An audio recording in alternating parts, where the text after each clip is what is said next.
Welcome to our channel. Today we how to subscribe with DealCheck for offer underwriting guidance, complete guide step by step clearly.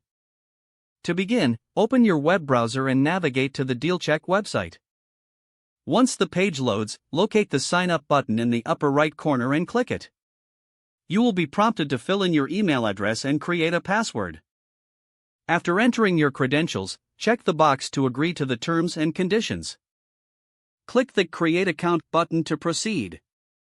Next, verify your email address by checking your inbox for a confirmation email from DealCheck. Open the email and click on the verification link to activate your account. Return to the DealCheck website and log in with your newly created account. Once logged in, go to the subscription or pricing section in the main menu. Explore the different subscription plans available for offer underwriting guidance. You will be taken to a payment page where you can enter your payment information. Fill in your credit card details and billing address as required. Before finalizing the transaction, review the purchase terms and total cost. Upon successful payment, you will receive a confirmation message on screen.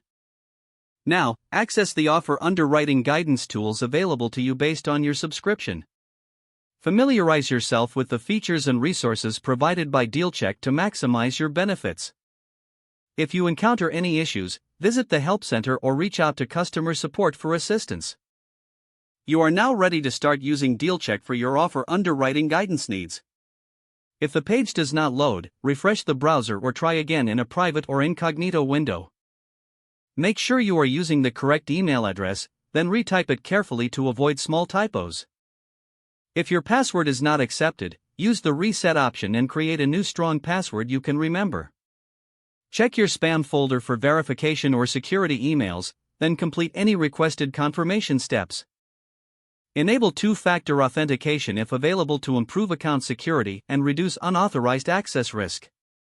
After signing in, review your profile details so your contact information and settings are accurate and current. If you see an error message, note it down and try again after restarting your device and internet connection. Log out when you finish, especially on shared devices, to keep your account and payment information secure. If the page does not load, refresh the browser or try again in a private or incognito window. Make sure you are using the correct email address, then retype it carefully to avoid small typos. Don't forget to like this video and subscribe to our channel for more step-by-step tech guides.